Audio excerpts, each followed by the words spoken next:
Raise your horns high and let your spirit flow. It's the classic metal wrap-up show. Feel the rush, let the loudness grow. It's the classic metal wrap-up show.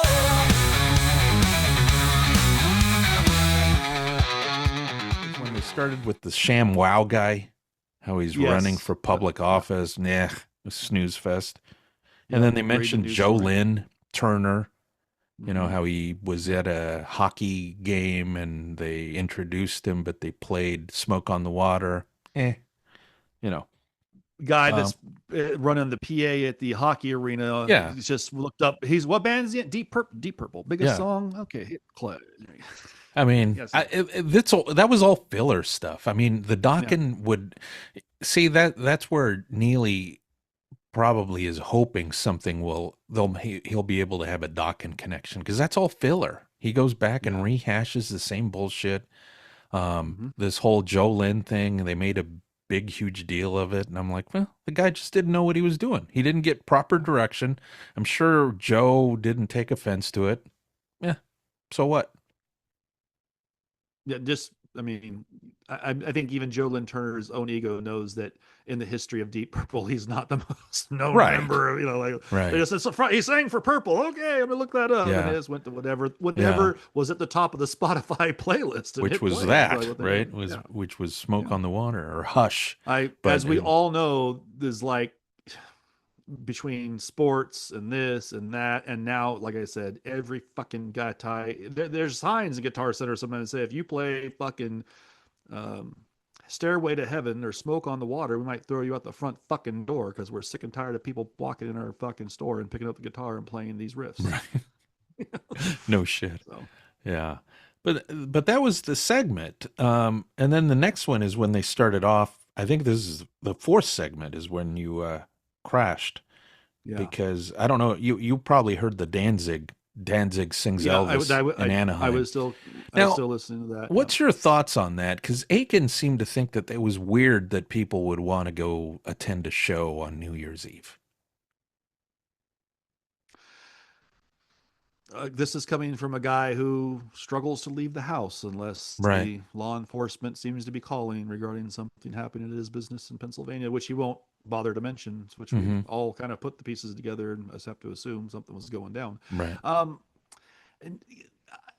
What do you say to that? It's New Year's Eve. I don't know where you live in the last 20 or 30 years, Aiken, but my band gets hit up every New Year's Eve, no matter what day of the week, no matter what's going on, and asked if we will play a gig. And 9 times out of 10, if it's we say no, unless it's a Friday or Saturday night, we really want to do that particular event or party. These Tuesday night, Wednesday nights, I'm not a big New Year's Eve guy. I think it's a risk not only for us to play the show, but to be a risk on the road for DUIs and traffic accidents and things like that. So we really weigh that out.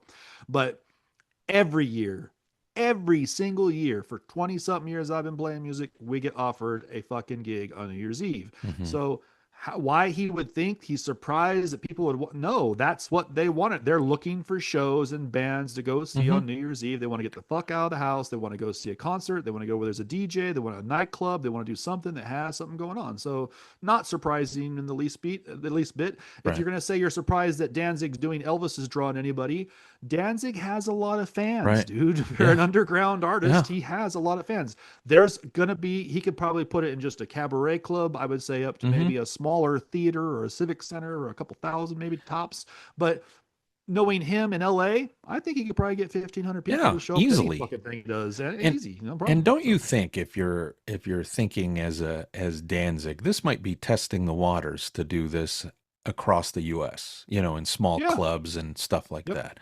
I mean, the other thing that Aiken was completely wrong about, he said, well, Danzig hasn't toured in over 2 years. Guess what? He was in Portland, Oregon this spring supporting. You saw him? Yeah, he was. I know he wasn't. He was. No, they were headlining. Yeah, they were headlining with Down, right? With Down, co-headline. Yeah. So I'm like, what the fuck? I mean, I had to go back and look at the dates because I'm like, no, it was this spring. It was this spring, yeah. And he's done Misfits shows. So there was 2 Misfits shows, I believe, this year. So he's not like he's not out there. He's just not And I think that was the thing that was baffling. Aiken said, "Well, why isn't he doing Misfits? I can see that." And it's like, okay, so the fact that he's doing an Elvis set, that wouldn't work, but a Misfits would, or if he did Danzig, that'd be okay. I'm like, I just don't get it. I don't. What world is he living in? Danzig has always professed himself as being an Elvis fan, so this is not surprising. Like his number one influence, I think he said before. He put the Elvis album out. Now, I don't think it's all that great. I would have put different Elvis tunes on there, but he pulled it off. I mean, so this would be a cool event to attend. I mean, I wish I had that opportunity. I'd probably go see Aiken saying, "Oh, they did Misfits. Misfits are out, bro. They were at the arena in Chicago, I think, a couple of years ago. Right. Like, I mean, they're like, so you can, if you would get off your duff and just drive a couple hours, you probably can catch an occasional Misfit show if that's what you really want to see. But guess what? You're going to be in a 15 to 20,000 seat arena or outdoor fucking. I think they were doing what's that festival in Chicago? Oh, is it Riot Fest? Yeah, they almost did Riot Fest right? last 2 or 3 years in a row. They've been doing Riot Fest as one of the headlining bands. So you got your opportunity, but you're going to be in a huge fucking place. So I mean, if he wants to sit at an arena show, would probably be where he needs to be. At least you get a seat to watch. Right. And you know, this thing Danzig's doing, this is a test. Can I run this smaller type of show, smaller venues, just me and maybe a small band just backing me up? Nobody's doing the Elvis tunes. And, you know, I don't know what he's talking about, dude. Has Danzig gone on a bus across the whole country? No, but he stopped that 10 years ago and said he would do runs of shows based upon regions. And that's what he does. So when you saw him, he was doing Seattle, Portland, LA, San Francisco, run across the West Coast. He will then probably next year go out, if this goes well, and say, I'll be in New York and whatever, DC and this and that, and do an East Coast run. He's just not going to sit in a bus on fucking Monday, Tuesday, and Wednesday when there's no gigs and no place to be, which is fucking the way everyone does it nowadays. So, but to say I can't find him is just, you're just not searching then, Aiken, because he's out there doing shit every year, bro. He's going to be doing the more upscale version of the Don Dokken fly-in gigs. I mean, and that would really be cool to see, actually, if he mixed it up and did like 3 nights at a particular casino and did different sets every night. That would be kind of cool. Yeah, and you know, when he does his regional stuff, I have no doubt he probably flew into Portland or Seattle, said, I'm staying at this hotel, and I'm taking a bus to Seattle, or a van up to Seattle, and a van's going to drive me down to Portland, and then drive me back to this hotel, and I'm staying there, and I'm flying back to LA. And he doesn't have to get on the thing and drive all around. He's got one suite somewhere he's camped out in the in-between, because those places are a couple hours apart. He can get a driver to take him in the van into the venue. Most of these venues are going to have the shit backlined anyways. So, yeah. The bigger, really, the thing that could go on tour would be the Misfits if they so chose. But at their age, I don't think they want to do that either. They're just happy doing 6 gigs a year and making fucking $1 million a piece. No shit. We'll do that. No problem. And then they moved on. They, you know, keeping it in the theme of punk rock. Glenn was in the Misfits, so they talked about the Sex Pistols in 2026. Doing that tour, and Clip Clop couldn't name any of I think he thought Sid Vicious was an original member just by his reaction. Fucking idiot. But does he at least know this guitar player's name, Steve Jones, and we had a radio show for 10 or 15 years that was so this was an exact so this was an exact quote from him. He goes, "Oh, so it's going to be 3 of the 5," and I'm like, wait. Sex Pistols were always a 4-piece. But so he didn't know the members. Here's the thing. If you had an opportunity to see these guys in 96, which I did, when they had Johnny on board and they were all getting along, and they were kind of slobby, kind of, out of shape and stuff like that. But you got to see them when they were probably doing it better. I don't know about now. I mean, does it really matter if they have Johnny on board or not? It would be great if they did. But I think the guy's going to probably put on a good show, I think. I watched some video. Is his name Frank Carter or something? Something like that. I forget. He's in an English band. I don't know. Yeah, he's an English guy. He has I watched some video of the shows they did, I believe, late last year in England, and I thought he did pretty good. I was like, damn, dude, you bring a little more. Let's be realistic. Johnny Rotten's old and fat and out of shape, and he's not going to be able to get around on stage And do he's what that guy was doing. He's as grumpy as Don Dokken. He's bipolar, like Yeah. Don Dokken, Yeah. like admitted. So I mean, he's got something loose in his head, and so I think that Steve, Glenn, and what's the other guy's name? Glenn Matlock, Steve, and Glenn Matlock, Cook. Yes, Mr. Cook. Mr. Cook. So they are the original three guys. So you got 3 out of 4, and they still kind of kept it together on their parts. Now the shows they were doing were, again, their Sex Pistol style. I think they're only on stage for 30 or 40 minutes tops. So because the songs are all 2 minutes, 3 minutes long, you know. But at their age, they went up there and knocked it out pretty well. I was surprised that, again, Steve on guitar was doing what he can do, because he's had some health problems, some strokes, and some things happened to him. But good for them. They're going to have a crowd. I guarantee it. Jonesy himself can draw a crowd because he's Steve Jones of the fucking Pistols, dude. So there's most certainly going to be, when it says Sex Pistols on the fucking marquee, there's going to be punk showing up. And I think that what Wendell needs to realize is they'll probably outsell Don Dokken. Let's just be straight. There'll probably be more people for a Sex Pistol show than there will be for a Dokken show. And the Pistols haven't put out any new music or done shit in quite a long time. So yeah. There was that, what was it? That docu-series that they did on the Sex Pistols, and then they put out a soundtrack for it. I thought that was pretty well done, but I don't know. Steve Jones, you got to check out. I don't know if you've ever listened to his album Fire and Gasoline. I have heard a few tracks. Oh, you got to listen to that whole record.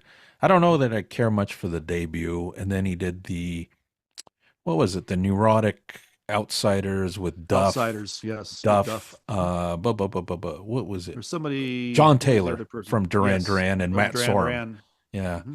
That wasn't. I mean, again, with the names involved, you'd expect a better record. That wasn't as good. But yeah, I think Steve Jones is going to put effort into this. I think he's kind of looking at it like, I could be dead tomorrow, so fuck it, let's go do it. You know, I got nothing to lose. So, and that's kind of honestly the way that punk music should be played, in that kind of spirit. So yeah, and then again, you know, as we continue to executive produce this show for them, they also brought up Thayer St. James. I fell asleep by this point. Yeah, so they brought up Thayer St. James, and there was an inaccuracy there, because they said, well, you know, Tommy Thayer and Jamie St. James are now, you know, putting together these songs, and they were leftovers from the Black and Blue days, which is complete bullshit. It's all new. It's all new stuff. Jimmy said that. Yep. Yeah. So now Clip Clop and Aiken are going to try to get Jamie on there, because, you know, he has to be part of the book. You know, part of the book. They need him, interview him for the book. I wish they'd just come clean and say it's going to be Joel McIver. They try to keep the author so secret. I don't know why. I don't know what they think they're even. I'm with Aiken. He almost said last night when they were talking, just briefly discussing a book, he said something about how many of you are going to buy it. Yeah. Are you going to buy it? And so it was kind of like he had his doubts about how many people. And I'm right with him. I think you're going to get about 50 orders there. Yeah. Pal. If you get 100 orders, I'd be surprised. Yeah. They'll send out more PDF advances of it than they'll sell actual copies. Yeah. You know? So, well, I would say preface that by on the price point. My guess is Cousin Neely is Mr. He thinks he's grandiose. He thinks he's got this legacy of radio. So I have a feeling he's going to want this hard, fucking massive fucking book for, you know, $50 a pop or something. And no one's buying that, dude. If you made a $9.99 paperback, maybe you sell a few more. Yeah.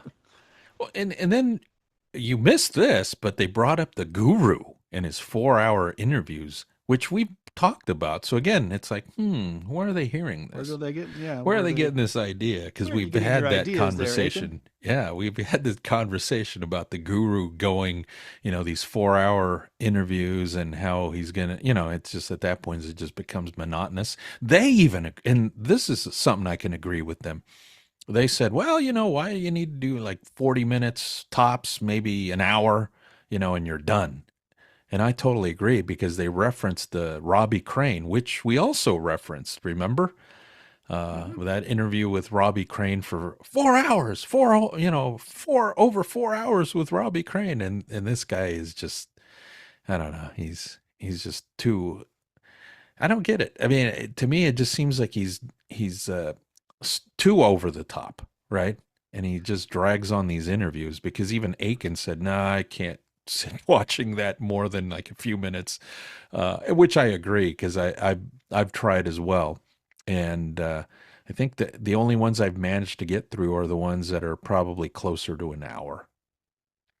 He had the Ricky Rocket rebuttal, and it only lasted an hour and Yeah, 10 or 15, and I was really struggling the last half hour to get through that one yeah, because I hate Ricky Rocket and I don't like the Guru, so it was yeah. kind of tough, man. You But I knew only there was going to be some. you I dislike knew there them was going to both. be, but I knew there'd be some shit talking about Pete and the thing, so I just wanted to keep hearing what Ricky had to say about that, and I kind of actually agree with Ricky, to be honest with you, which is weird because I don't like Ricky Rocket, but I think he has a point, and the point is that poison's poison, and the rest of y'all aren't. Right. Yeah. Yeah. Pete can say what he wants about how Carrie and Flames or whatever the fuck, but as soon as Cece, Ricky, and they all actually agree with Brett to do something, none of those guys matter anymore. They're not even in the picture. They could be lucky to be Tekken because the boys will have gigs and arenas or something to, at least Right. amphitheaters to go do. So there's business to be had there, and I don't know. I mean, that's on Brett, and Brett's a fucking wacko. But the point is, Guru. Yeah, what can we say? He stretches people that you would not want to hear more than a half hour, an hour of Right. to 4 hours, and you're just going what by that. But even like an hour and 15 or 30 in, you're Mm-hmm. going, what? Where is how much more? Yeah. Robbie Crane can't have that many stories, can Right. he? So he was in Rat for a while, and Vince Neil's band on the You're Invited and Yeah. stuff. So there is some history there, but still, I would never need to hear all that, and so. Right. We're the same way, ladies. No, we'll be honest and tell you. We tried to do some long form interviews in the very beginning when we started this show, and I think both me, Ruben, and Andrew Yeah. came back going, we don't really want to do that anymore. We're going to start cutting these down a little bit because Right. this is just monotonous and it's just not and I interesting guess- to us. If it's not interesting and fun to us, it Yeah. won't be interesting and fun to the people on the other side. So. And I guess the other thing too is that, when you're doing interviews is oftentimes people are trying to plug something new. Like we had Alan Niven with the book, and he's one that you could do probably 2 hours and not noticed, overextend it and make it sound like it's just kind of you're just dragging it out. But everybody's plugging new stuff. So I mean, I think with the Guru, he's just hitting these people up, and a lot of them probably have a lot of time on their hands, right? I mean, because they're not doing anything. I mean, he's probably going to get like the guitar player from Salty Dog, who's now building guitars in his garage or something. Mm-hmm. Yeah. So. And he seems to be okay with that, which, hey, if that's what Guru wants to do, I mean, this is like Mitch LaFon. I can't fucking stand the guy, but somehow out there, the filthy Frenchie people that keep going to his pages and look at whatever the fuck he says, even though half of what he says is complete fucking horse shit. So I don't know, whatever. There's the beauty of the internet world, and this is what bothers the Neelys of the world, and probably bothers the Howard Sterns and the old school guys that feel like we lost our crowd and our audience because of these podcasts. No, what it's done is it made an even playing field, just like the music business. Everybody used to be, well, I had the golden ticket with the record company. Well, once Napster came along, kicked the record companies in the fucking nuts. Mm-hmm. Now the bands realize, I don't really need your record company, man. I don't need you and your suit and your money fucking buying me out and then making me owe you money like a credit card for the rest of my life at interest. Mm-hmm. Fuck you. I'll just go release my own shit on the internet, do my own shows, book my own dates, get an agent. That's probably what the best thing you need is an agent to book your shows, and move on. So what I'm saying to them is the same thing. The podcasting has leveled it all out, and the ones that will rise, the cream will rise to the top, and the rest will be floating around the bottom or getting off the podcasting. As we were talking about some classic radio DJs, even guys like I was mentioning to Andrew, the guys Don and Mike, they can't. I mean, Mike has got himself a pretty successful podcast, but he's had to put 20 years of fucking doing it to get to that level he's at. And Don tried to put his finger into the waters and I think left because there was no money in it. And it was like, fuck, I'm doing all this. And even my radio name, which used to be a pretty good radio name, is no one cares anymore, bro. It's what have you done for us lately? It's 2025. Those kinds of people were big in 1995 and 2000. So, and quite frankly, I think we now see through the shtick. We now realize that all these guys are full of shit because we can now with the Google find out that they were talking some shit that didn't make sense and it doesn't say that here. And if they're, come on, dude, the internet has leveled the field. It's made it to where you can't hide. This is what I keep saying. Hey, chomos, you're fucked. Your days are over because with the digital evidence, you're always going to get caught now. There's just a matter of time for someone to drop a dime on you. Cops are going to track your fucking phone, see what you're looking at, see where you've been, see what your actual physically have been, and then they're going to pin you to shit and fucking hammer you in court and you're screwed. So This is not for the criminal element time. Your times are fucking chicken, dude. The Judge Dredd is coming, and it's gonna be like that, where you're on the fucking corner and you're gonna say fuck, and the guy's gonna jump out of the bushes and arrest you or hit you with the ticket, and you're going, dude. So you better be on your fucking P's and Q's and be a regular person, because if you're not, your time is coming. So. And I applaud that. I'm not. When you were talking off this thing about what they're doing up there, and everywhere I go, if you have the cops hounding you, you did something for that, dog. Right. The rest of us can walk around and never even be pulled over or blinked at or talked to by a cop because we're not on their radar. We're not doing shit wrong.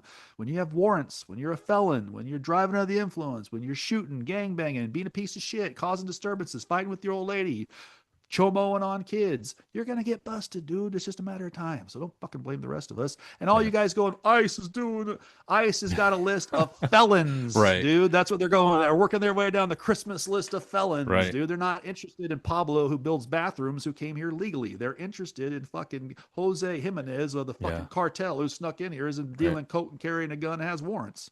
So yeah. So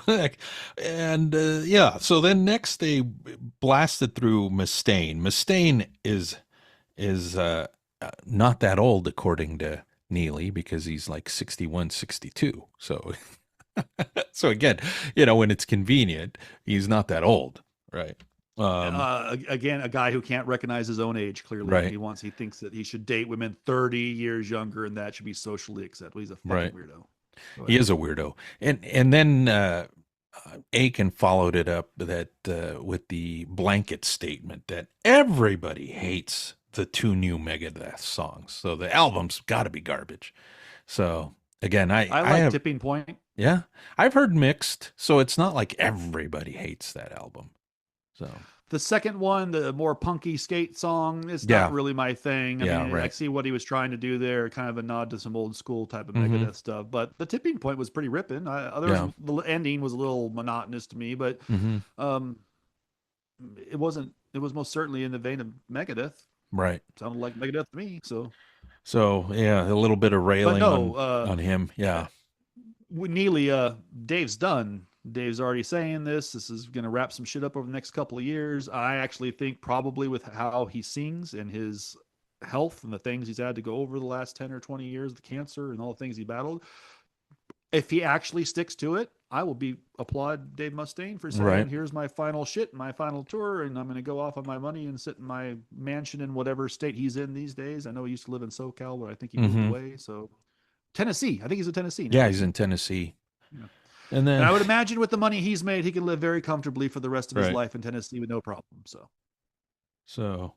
you tear through this and then break and watch the Dokken clips, and then you can set up the other clips, because it's going to be a Dokken heavy wrap up this time. So so we Megadeth. So Drunk Neely then starts talking about Saint Anger getting remixed, and then that's when he logged himself off. So yeah, he was what a drunk bastard. So then regurgitating common knowledge about Metal Church again, just going through the records prior to Howe coming back and how they weren't so great. I'm like, everybody knows this, they weren't great, and then Mike comes back, they release a series of great records, he dies, and then they come back with Lopes and with Congregation of Annihilation, and that tanks, and then now they got Brian Allen and Ellefson. So I think they're so some of that is like it's you can't decide what the fans like. You just can't. They might like something that you as the artist go, I just, for my own personal reasons, don't like that, or where I was when I made that, but they like it. And a guy like Kurt is smart enough to read the room and go, this wasn't working with this dude, let's pack it in. Oh, I found this other cat where I think this might work. And honestly, I think it sounds pretty fucking good. So I'm looking forward to hearing the whole album. So, and then Gramps goes into pretending that he's a Testament fan. So he's going off and gone and on about the New Testament. But then they have to educate us on the load and reload artwork. Do you remember what the load Yes. and what was the load and reload artwork? You remember? Semen and blood Yeah. speared on, or semen and blood together on a Yeah, and fucking, then I the don't next know, one was urine plate of and glass or yeah, something. urine Yeah, and blood. urine, something. Yeah, yeah, yeah. So they had to go through this whole thing about telling, and I'm like, fuck, again, common knowledge, right? If anybody's listening to their show, they know this. So they try to Uh, sound like he tries to sound like Professor Clip Clop, and it's just like, okay, dude, so when they did that Load album, the first one, in '95, mm-hmm. I believe it was. Yeah, yeah, Um, 95. they did, again, I'm from Northern California. They did we're going to pull the trailer up to various Tower Records parking lots and do a completely free Out of the Blue concert.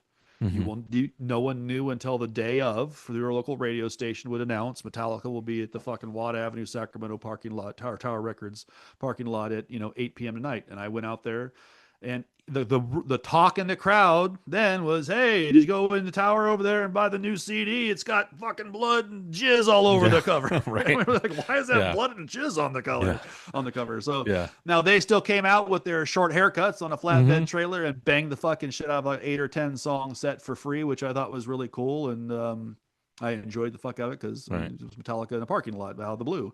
And they did that in the Bay Area 2 or 3 times as well. They kind of Yeah. went around doing it. But the point is, no, common knowledge if you're a Metallica fan. I mean, it was being discussed. There was no internet in 1995 to help us discuss it. We went in the store, a tower, bought the fucking CD, and then went out and watched the band. And there was the cover of the album with the, Mm-hmm. you know, and we had all heard Until It Sleeps. So we all kind of Yeah. knew this might not be the best fucking Metallica Yeah. record ever. And that's the Right. only song they played that day off the new album Oh. because they knew that no one else wanted to hear the rest Yeah. of it. So they just banged out Creeping Death, all the Yeah, other shit yeah. you'd want to hear, Master Oh. Puppets. And Well, I bet you didn't know this, but Don Dokken was the guy that came up with the idea of playing on a flatbed truck trailer. yeah, the video, right? Yeah.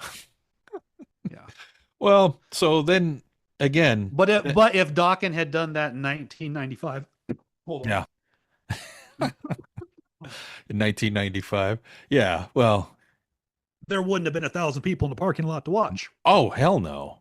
In 95, no. Not by that point. They had just put out Dysfunctional, which yeah, that sold like 500,000 copies, but again, that basically tanked in comparison to all the platinum selling records that they had leading up to that. Yeah, pretty much. Then they went into some LA Guns bashing, which I'm a fan of here more recently, especially with the rotten new record that they put out. And then, it just Tracy Guns gets under my skin, and so does Phil Lewis. So I'm okay with that. So they bashed them for a little bit. And then, let's see. Then Neely mentioned, because the artwork on the new LA Guns, the woman has like the LA Guns shield on her chest, tattooed on her breast or whatever. Mm-hmm. So then Neely found it, that he should mention that he dated a woman with a tattoo on her ass. So he makes it all about him. So kind of a snooze fest. There's a lot of women who have tattoos on their ass or that lower back spot where they want you to shoot the load when you're banging them doggy style. That's what he was getting to. Yeah. Yeah, I know for a boomer like you, that was a revelation, but for the rest of us who've seen that for the last 20 years, every strip club, every chick at the strip club has that, so it's nothing new, bro. Well, and here's where it gets interesting, because by this point it is now 11:15 p.m.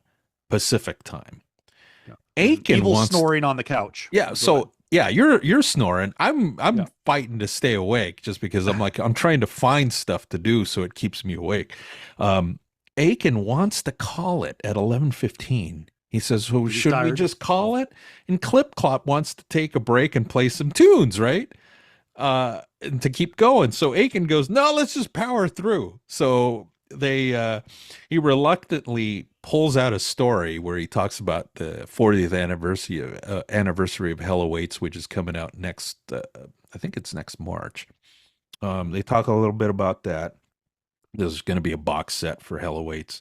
And then they talk a little about Kerry King Band, the Kerry King Band recording new music, which is now going to stall the new Death Angel record. and we're gonna have to wait for that. Again, he drags it out, and then he just kind of kills the energy of the show.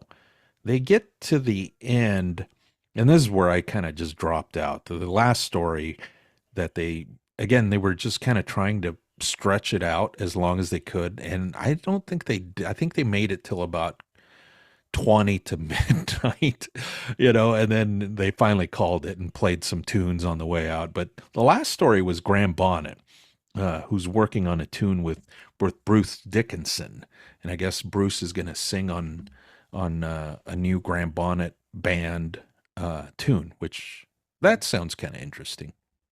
Yeah, but that was it, man. That was the show. You didn't miss much. No, I was struggling during what I heard, and again, it frustrates me, the laziness of some of the things they say, because you could just do a simple Google search before you started the show, get your facts lined up appropriately on a little piece of paper right there next to you for your notes, and then at least have the real information in front of you that's true and correct. And he's just so anti-social media and so anti-internet, although he wants to broadcast himself on the fucking internet as long as he possibly can, but he doesn't want to use the tools of the internet to actually uncover the truth of what he's talking about. He just wants to keep. He's like an old guy who's just making shit up and just winging it. He might have a little glimmer of some truth in there, but then he just adds a bunch of extra shit on top that's not true. I get it. Yeah, no. So there you go. That was it. But I did find it hysterical.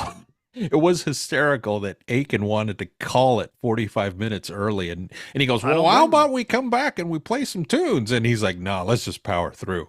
So at that point, he just wanted it done. He didn't want to have to take a 15-minute break, come back on, and then do another 30 minutes. Instead, he opted to do the 30 minutes now and just be done with it. Yeah, and I mean, for Aiken, that's just that gives Neely another 5 songs to play that you may not want to listen to, probably 4 out of the 5. And then you're sitting there waiting to come back when you're tired to listen to this guy drunkenly drone on about, probably pull out a news story about minorities or women or something he's uncomfortable with and doesn't like. So it's just, Here's a question I have for you.